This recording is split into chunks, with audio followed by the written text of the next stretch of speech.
me fez aqui um pedido no início da reunião para ir botando vocês também em sintonia com nossa uma agenda importante, que é a agenda da revisão do plano de bacias, né? Então, só para trazer aqui como relato, nós estamos dando andamento às atividades de revisão do plano de bacias. No fim do ano passado, nós finalizamos aquela discussão sobre os cadernos temáticos do plano de bacias.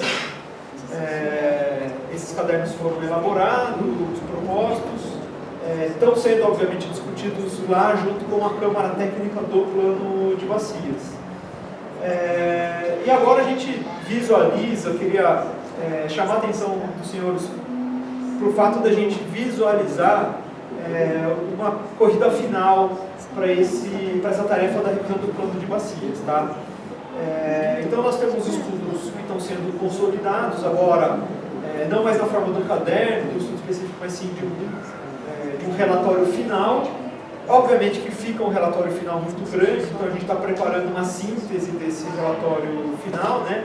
A empresa que está fazendo o plano de bacias, né, o consórcio Profil Rama, está fazendo a elaboração desses documentos com acompanhamento da CTPB, e nós, diante da previsão desses documentos, a gente está delineando aí uma agenda.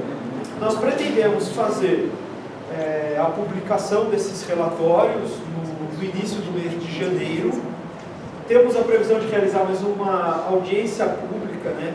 A nossa tentativa de data vai ser no dia 20 de fevereiro. Quem quiser, meio que já guardando a agenda, vai ser um dia importante. Quem quiser participar dessa audiência, nós tivemos ano passado algumas audiências, essa vai ser uma audiência final.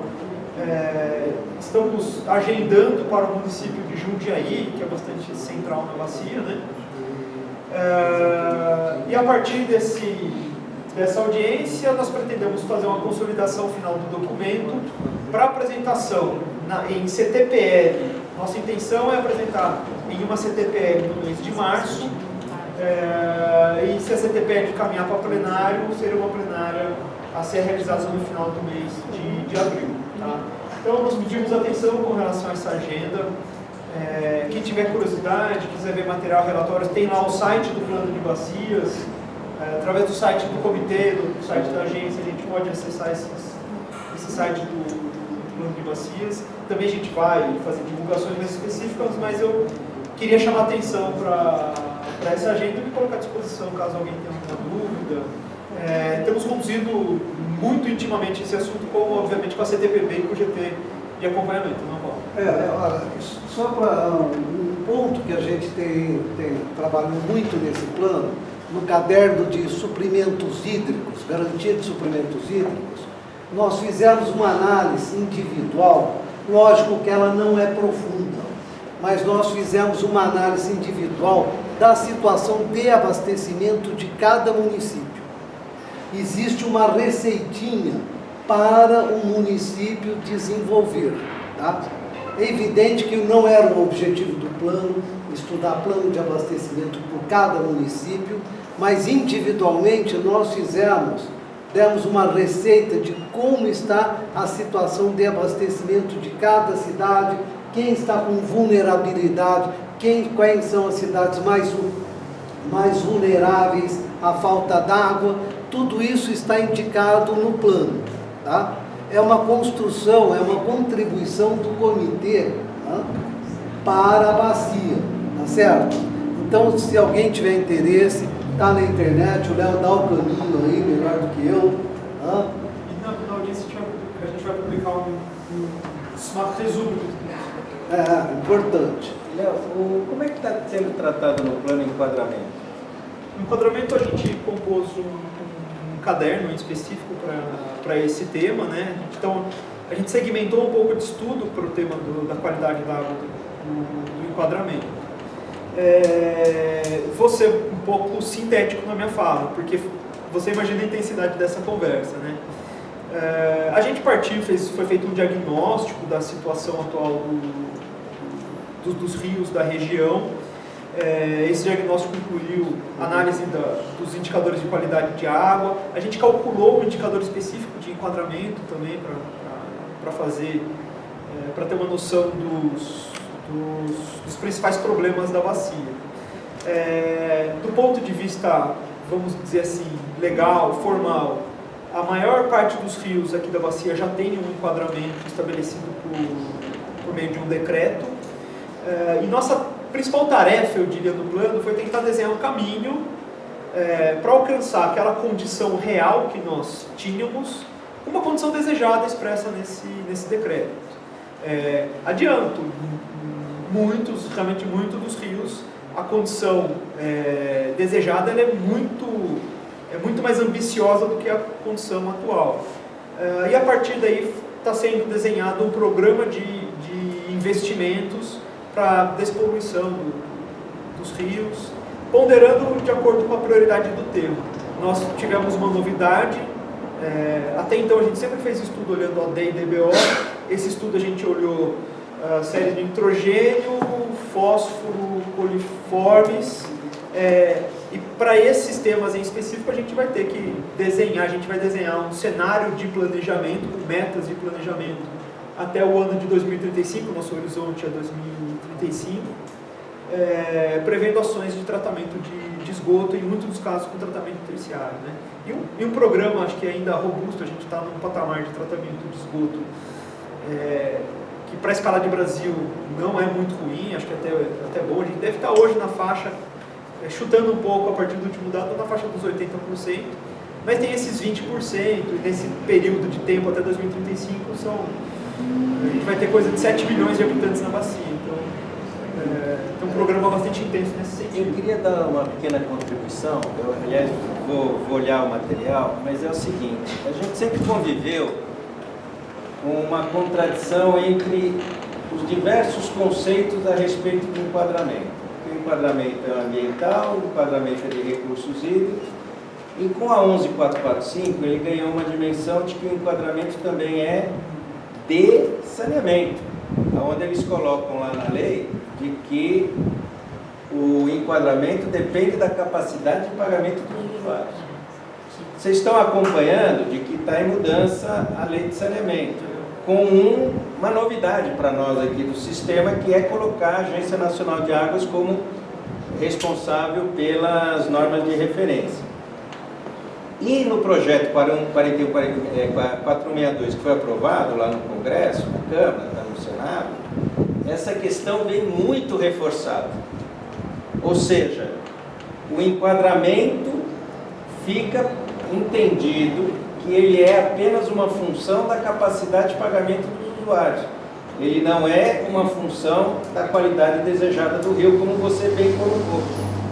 Eu penso que isso valeria alguma mesa redonda, vocês chamarem alguém para equacionar isso, porque senão a gente vai fazer um enquadramento onde um dos problemas principais são as empresas de saneamento, e aquelas que quiserem vão cumprir o enquadramento de recursos hídricos, mas aquelas que não quiserem vão esfregar para a gente que o enquadramento é da lei de saneamento, que ele não custaria muito caro, ainda mais porque você falou a palavra, isso me chamou a atenção, porque você usou aí terciário, né? Ao você falar em terciário aqui, deve ser um levante em termos das empresas de saneamento. Então, eu queria fazer essa observação, Léo, eu acho que vocês estão acompanhando, mas eu proponho que vocês fizessem uma mesa redonda para tentar articular o que inevitavelmente virá pela lei de saneamento em relação ao enquadramento, e isso é um problema político difícil de ser tratado, vocês sabem muito bem disso. Olha, bom, sobre isso, Vicente, eu acho que sua ideia, sua sugestão muito bem-vinda, né? Agora, como é que nós construímos esse enquadramento no modelo atual? Nós chamamos todos os especialistas, nós conseguimos a proeza, né, de trazer todos os especialistas da CETESB numa reunião em Campinas, apresentamos uma proposta, submetemos a esses especialistas para que a proposta fosse construída, juntamente com a empresa, né, juntamente com a Profil. Né. Agora, com essa mudança, dia 22 nós temos uma CTPB em Jundiaí, é isso, né? Isso. Dia 22 ou 23? 22. dia 22, nós temos uma CTPB em Jundiaí. Tá? Então eu acho, Léo, que essa ideia, tá, pode ser tratada. Eu só vou poder ficar no período da manhã, inclusive, porque dia 22 eu tenho um convênio em Campinas pegando fogo. Tá? Então, isso poderia ser discutido na CTPB. Posso tratar um pouco de trás para frente. Então, sobre a CTPB, acho que a gente pode conversar com o André, mas acho que ela está com uma pauta muito cheia, ela tem uma pauta do GT Cobrança, ela vai ser uma CTPB mais curta e vai emendar o GT Cobrança. Eu não acho que de imediato na CTPB, eu diria, para essa CTPB, eu entendo que não dá para entrar. Agora, que ela já está até convocada com a pauta colocada. Agora, sobre essa história de fazer mesa redonda, essa é uma das nossas intenções, tá? No plano de trabalho, eu chamo a atenção para o plano de trabalho da CTPB, isso está numa fase posterior ao plano, a gente já está planejado uma série de pequenas discussões, pequenas oficinas, justamente com essa ótica de discussão da gestão da implementação do plano de bacias. Isso vai estar no site da agência? Isso está uma agenda que... Aí a agenda vai ser discutida na CTPB, já existe um plano de trabalho, já está aprovado e publicado, então estão previstos essas conversas. Tem conversas sobre qualidade, tem conversas sobre uma série de assuntos, sobre questão de clima, tem algumas pautas específicas que a CTPB vai se dedicar, acho que justamente para fazer esse tipo de discussão. Depois eu queria... Agora, só para concluir, voltando ao ponto, acho que tem um fator aqui muito importante da gente considerar aqui também, pelo menos quando a gente fala do estado de São Paulo. Aqui a gente já tem o enquadramento feito, tá? A gente, então, o plano não vai enquadrar ou trazer proposta de enquadramento. A gente teve lá atrás no plano uma proposta de reenquadramento bem específica para o Rio Jundiaí, e ela já faz parte da nossa estratégia. Então a gente não vai falar o Rio Cachoeira é classe 2, já está falado, tá? Isso, vamos dizer assim, para o bem e para o mal, tá colocado. Mas a conversa, ainda assim, eu concordo, ela é importante porque é o seguinte, tem que desenhar um caminho com um esforço grande das empresas de saneamento, das prefeituras, dos atores, de chegar na efetivação do plano. Então, o plano ele vai ter uma tônica muito grande de efetivação do enquadramento. E nesse contexto, eu tenho certeza que essas discussões vão ocorrer, estão programadas e são, obviamente, muito, muito bem-vindas. Enfim, acho que isso faz parte do programa da CTPB. É de uma coisa que você falou, desculpa, como que é mesmo o seu nome? Eduardo. Hã? Eduardo. Eduardo. Eu não sei se eu entendi, mas eu queria que você me explicasse isso. Pelo que eu entendi, o decreto de enquadramento não bate com o estado atual dos rios, é isso? Existe... O que a gente costuma dizer é o seguinte, o enquadramento é sempre situação desejada, é o rio que queremos. Então, mas como é que você faz um decreto que não é o que é de verdade? O decreto foi feito há muito... Sim, mas então não tinha que mudar esse decreto? Se não é a verdade aquilo... Tereza, eu comento com você na volta, se me permite, porque o enquadramento é uma maluquice, assim, difícil de ser interpretada, porque o Ministério Público, por exemplo, entende que o enquadramento é o rio hoje. Tá. E na política de recursos hídricos, dentro do plano, é o rio desejável. Então você, por exemplo, o rio hoje é classe 3, mas você enquadra em classe 2. Por quê? Porque você espera que em 2035 ele seja classe 2. O decreto é um negócio da CETESB que comanda como é que é o enquadramento? O Ministério Público entende que ao você classificar em classe 2 em 2035, ele tem que ser classe 2 hoje. Então cria um embaraço desgraçado. Eu acho que é justamente essa uma tônica da discussão. O enquadramento, esse decreto ele é mais antigo, ele foi da década de 70. E o da CETESB bate com esse não também? Vamos dizer assim, é o que a CETESB... É o da CETESB. Pedir uma licença da CETESB, é o que vai ser considerado. A gente fez uma modificação muito pontual para o Rio Jundiaí, nesse decreto, que a gente, entre aspas, melhorou a classe do Rio Jundiaí. E é um entendimento muito polêmico você mexer nesse decreto. Mas o que aconteceu com o instrumento? Quando esse decreto saiu, quando foi pensado tudo, a filosofia de gestão era basicamente comando e controle. Eu falo que o rio vai ser e vou lá fiscalizar que o rio tem que ser. que, a meu ver, também, como gestão, é uma abordagem muito limitada. É importante, comando e controle, mas é uma abordagem limitada. Com o tempo, isso foi, vamos dizer assim, evoluindo para uma abordagem que é comando e controle, mas com planejamento, como instrumento de planejamento. A história que o Vicente colocou, você pode se programar para o Rio alcançar essa classe 2 em 2035.